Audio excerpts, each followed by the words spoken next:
Budget 2022 में एक नया कॉन्सेप्ट इंट्रोड्यूस किया गया है, अपडेटेड इनकम टैक्स रिटर्न का। अब अगर कोई tax payer with in the time limit अपनी इनकम टैक्स रिटर्न फाइल नहीं कर पाता है या फिर उसने अपनी आईटीआर फाइल की हुई है लेकिन बाद में उसे पता चलता है, जब टाइम ओवर हो चुका है तब उसे पता चलता है कि कोई इनकम थी जो कि वो आईटीआर में दिखाना भूल गया या किसी वजह से वो छूट गई, तो ये जो नया कॉन्सेप्ट इंट्रोड्यूस हुआ है अपडेटेड रिटर्न का, सेक्शन है 139(8)(a), इसके अकॉर्डिंग अब आप अपनी आईटीआर फाइल कर सकते हैं, जिसे कि अपडेटेड आईटीआर बोला जाएगा, और ये आप असेसमेंट ईयर एंड होने के 2 साल बाद तक फाइल कर सकते हैं। लेकिन यहाँ पर भी कुछ टर्म्स एंड कंडीशंस हैं, ऐसा नहीं है कि सभी लोग अपनी अपडेटेड आईटीआर फाइल कर सकते हैं। तो आज के वीडियो में हम यही देखने वाले हैं कि अपडेटेड इनकम टैक्स रिटर्न का मतलब क्या है, कौन लोग होंगे जो इसे फाइल कर सकते हैं, कौन से टैक्स पेयर्स इसे फाइल नहीं कर पाएंगे। अगर आपने एक बार अपनी अपडेटेड आईटीआर फाइल कर दी है तो क्या आप दोबारा से अपनी आईटीआर को अपडेट कर सकते हैं। मान लेते हैं कि आपसे फिर से कोई इनकम दिखानी रह गई, तो क्या आप बार बार अपनी अपडेटेड आईटीआर फाइल कर पाएंगे। और लास्ट में हम ये भी देखेंगे कि गवर्नमेंट ने अगर आपको ये फैसिलिटी दी है, ये सुविधा दी है, तो क्या इसके लिए वो आपसे कोई चार्ज या टैक्स एडिशनल वसूल कर रहे हैं क्या। तो ये सारी कॉन्सेप्ट आज हम इस वीडियो में क्लियर करेंगे और जानेंगे अपडेटेड रिटर्न के कॉन्सेप्ट को। मैं हूँ श्वेता, आप देख रहे हैं हमारा चैनल टैक्स सॉल्यूशंस। चैनल पर नए हैं या वीडियो को पहली बार देख रहे हैं, चैनल को सब्सक्राइब करना मत भूलिएगा। वीडियो अच्छा लगे तो इसे लाइक और शेयर जरूर कर दीजिएगा। चलिए स्टार्ट करते हैं आज का वीडियो और जानते हैं अपडेटेड आईटीआर के बारे में। अपडेटेड आईटीआर एप्लीकेबल हो रही है 1 अप्रैल 2022 से। सबसे पहले हम जान लेते हैं टाइम लिमिट के बारे में कि आपको अपनी आईटीआर कब तक फाइल करनी होती है और आप अपडेटेड आईटीआर कब तक फाइल कर सकेंगे। हम यहाँ पर एग्जाम्पल लेंगे असेसमेंट ईयर 22-23 का, जो कि अब हमारा करंट असेसमेंट ईयर है और इसकी आईटीआर फाइल होगी 31 जुलाई 2022 तक।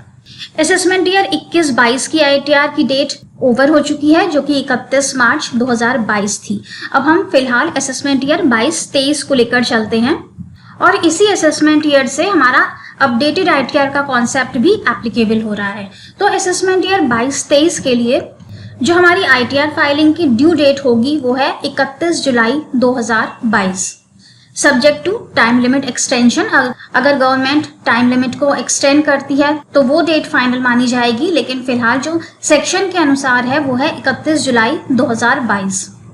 31 जुलाई तक अगर आप अपनी आईटीआर फाइल नहीं कर पाते हैं तो ऐसा नहीं है कि आप आईटीआर फाइल नहीं कर पाएंगे, आप कर सकते हैं और आप ये फाइल कर पाएंगे मार्च 2023 तक। लेकिन उसमें आपको पेनल्टी या लेट फीस देनी पड़ेगी, जो कि 1000 रुपए और 5000 रुपए है according to your income. According to income वो वेरी होती है कि आपको 1000 की लेट फीस लगेगी या 5000 की लेट फीस लगेगी। तो असेसमेंट ईयर 22-23 की आपकी जो आईटीआर है वो आप फाइल कर सकते हैं मार्च 2023 तक।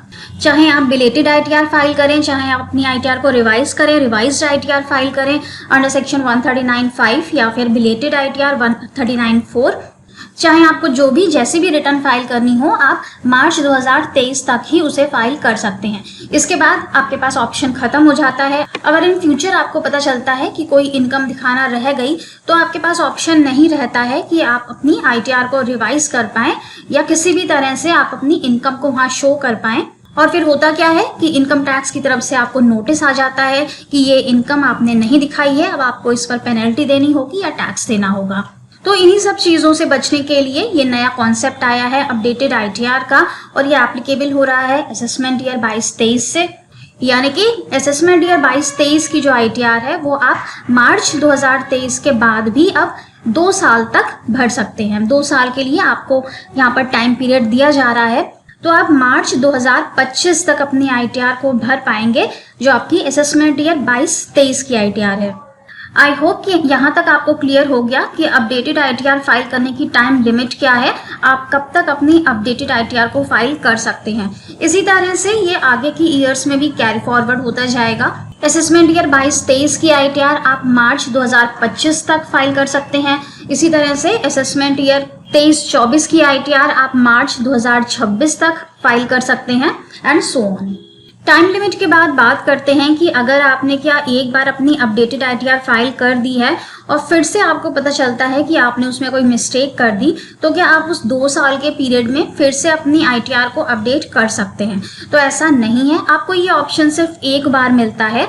आप 2 साल के पीरियड में जब से भी आपका असेसमेंट ईयर एंड हो रहा है या जो भी डेट है वो एंड हो रही है, तब से लेकर के आगे के 2 साल में आपको सिर्फ एक बार ये ऑप्शन दिया जाता है कि आप अपनी अपडेटेड आईटीआर फाइल कर सकते हैं।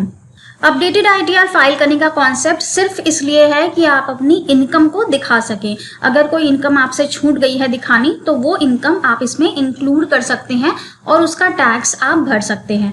लेकिन इसमें आप कोई भी एडिशनल डिडक्शंस नहीं दिखा सकते हैं। अगर आपको ऐसा पता लगता है कि आपसे कोई डिडक्शंस दिखाने रह गए या फिर आपको कोई रिफंड ज़्यादा क्लेम करना था और आपने कम क्लेम कर लिया, तो आप रिफंड ज़्यादा क्लेम करना चाहते हैं, अपडेटेड रिटर्न आप सिर्फ उसी केस में फाइल कर सकते हैं जबकि आप अपनी इनकम को बढ़ाकर दिखाना चाहते हैं और आप और ज़्यादा टैक्स उस पर पे करना चाहते हैं।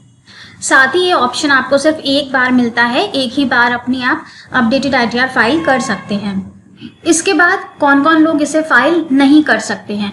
तो अगर इनकम टैक्स ऑफिसर आपकी अपडेटेड आईटीआर फाइल करने से पहले ही इस बात को पकड़ लेता है, कैच कर लेता है कहीं से भी कि आपकी कोई और इनकम भी है जो कि आपने अपनी ओरिजिनल आईटीआर में या फिर रिवाइज्ड आईटीआर में नहीं दिखाई है या इंटेंशनली हाइड की है, तो उस केस में आप अपडेटेड आईटीआर फाइल नहीं कर सकते हैं।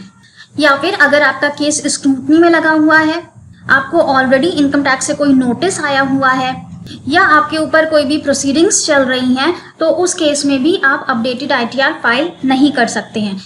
अपडेटेड आईटीआर आप तभी फाइल कर पाएंगे जबकि आपके पास कोई भी नोटिस ना आया हो, इनकम टैक्स ऑफिसर ने आपकी कोई भी इनकम ना पकड़ी हो और आप अपनी इच्छा अनुसार ये रिटर्न फाइल कर रहे हैं, जिससे कि आपकी इनकम जो आपने नहीं दिखाई थी इंटेंशनली या अनइंटेंशनली, जो कि अब आप दिखाना चाहते हैं और आप ईमानदारी से उस पर टैक्स पे करना चाहते हैं। इसके बाद अगर आप कोई रिफंड क्लेम करना चाहते हैं या कोई एडिशनल डिडक्शंस दिखाना चाहते हैं, तब भी आप ये रिटर्न फाइल नहीं कर पाएंगे। ये रिटर्न आप सिर्फ उसी केस में फाइल कर सकते हैं जबकि आपको अपनी टैक्स लायबिलिटी बढ़ाकर दिखानी है, आप एडिशनल टैक्स पे करना चाहते हैं या फिर आप अपनी इनकम को बढ़ाकर इंक्रीज करके दिखाना चाहते हैं। सेक्शन 139(8)A अपडेटेड रिटर्न का सेक्शन है और इसके इंट्रोडक्शन के साथ ही यहाँ पर एक और सेक्शन को भी इंसर्ट किया गया है और ये नया सेक्शन है 140B। सेक्शन 140B में बताया गया है कि क्या आपको इस अपडेटेड रिटर्न में कोई एडिशनल टैक्स या पेनल्टी या लेट फीस देनी पड़ेगी। तो यहाँ पर फ्लैट 25% और 50% टैक्स का प्रोविजन है। चलिए देखते हैं कि किस तरह से ये टैक्स लगेगा। यहाँ पर इन्होंने टैक्स को 2 हिस्सों में डिवाइड किया है। एक स्लैब है 25% का और दूसरा है 50% का। आईटीआर फाइलिंग की ड्यू डेट एंड हो जाने के बाद आपको 2 साल का समय मिलेगा और उस 2 साल में अगर आप अपनी अपडेटेड आईटीआर पहले साल में फाइल कर देते हैं तो आपको 25% टैक्स देना है और अगर आप अपनी अपडेटेड आईटीआर दूसरे साल में फाइल करते हैं तब आपको 50% का टैक्स देना पड़ेगा। ये टैक्स का अमाउंट किसके ऊपर लगेगा? क्या ये आपकी इनकम पर लगेगा? जी नहीं, ये जो टैक्स का अमाउंट है ये आपकी इनकम पर फ्लैट नहीं लगेगा, ये आपके टैक्स के ऊपर लगेगा। फॉर एग्जाम्पल, आपकी 1 लाख रुपए की इनकम है जो कि आपने दिखाई नहीं और आप अपनी अपडेटेड आईटीआर फाइल करके उसमें 1 लाख रुपए की इनकम एडिशनल दिखाते हैं। आप 30% के टैक्स स्लैब में आते हैं तो 1 लाख पर 30% के हिसाब से आपका टैक्स बन जाता है 30,000। इस 30,000 के ऊपर आपको इंटरेस्ट भी पे करना पड़ेगा क्योंकि आप लेट फाइलिंग कर रहे हैं, लेट आप टैक्स जमा कर रहे हैं। तो मान लेते हैं कि ये इंटरेस्ट का अमाउंट है 5,000। आपका टोटल टैक्स प्लस इंटरेस्ट हो गया 35,000। अब जो आपको अपडेटेड आईटीआर में टैक्स भरना पड़ेगा वो होगा इस 35,000 का 25%। अगर आप पहले साल में अपनी आईटीआर फाइल कर देते हैं, 35,000 का 25% 9,000 के आसपास होता है। अगर आप पहले साल में विद इन द 12 मंथ्स अपनी आईटीआर फाइल कर देते हैं तो आपको 25% का एडिशनल टैक्स देना होगा और अगर आप दूसरे साल में आफ्टर 12 मंथ्स अपनी आईटीआर फाइल करते हैं तो आपको 50% का एडिशनल टैक्स देना पड़ेगा। जैसे कि हमने जो ये केस लिया था उस हिसाब से 35,000 का 50% यानी कि 17,500 इतना आपको एडिशनल टैक्स देना पड़ेगा। तो अगर हम इस सेक्शन की लैंग्वेज के हिसाब से देखें तो यहाँ पर दिया हुआ है the additional tax payable at the time of furnishing the return under subsection 8A of section 139 shall be equal to 25% of aggregate of tax and interest payable. जो भी आपका टैक्स और इंटरेस्ट पेबल बनेगा उस पर 25% आपको एडिशनल यहाँ पर देना पड़ेगा as a tax. If such return is furnished after expiry of the time available under section 4 or subsection 5 of section 139 and before completion of 12 months from the end of the relevant assessment year। मतलब कि section 139(4) जो कि belated return का है और section 139(5) जो कि revise return का है, अगर इन दोनों ही सेक्शंस में ITR फाइल करने की डेट ओवर हो चुकी है, डेट एंड हो चुकी है, तो उस डेट के एंड होने के बाद 1 साल के अंदर अगर आप अपनी अपडेटेड ITR फाइल करते हैं 139(8A) में, तो आपको 25% का एडिशनल टैक्स यहाँ पर देना होगा। इसके बाद इसमें आगे कहा गया है, however if such return is furnished after the expiry of 12 months from the end of the relevant assessment year but before completion of 24 months from the end of the relevant assessment year, additional tax payable shall be 50% of aggregate of tax and interest payable। I hope कि आपको यहाँ से clear हो गया होगा कि आपको कितना एडिशनल टैक्स देना पड़ेगा अगर आप अपडेटेड ITR फाइल करते हैं। पहले साल में 25% of aggregate amount of tax and interest payable और दूसरे साल में 50% of aggregate of tax and interest payable. तो बस दोस्तों यहाँ पर इस सेक्शन में इतना ही बताया गया है, जो कि मैंने बहुत ब्रीफली आपको एक्सप्लेन कर दिया कि अपडेटेड रिटर्न का कॉन्सेप्ट क्या है, कौन लोग इसे फाइल कर पाएंगे और इसमें आपको कितना एडिशनल टैक्स देना पड़ेगा। बजट का ये डॉक्यूमेंट अगर आप पढ़ना चाहते हैं, इसे देखना चाहते हैं, तो इसका लिंक हम आपको नीचे डिस्क्रिप्शन बॉक्स में दे देंगे।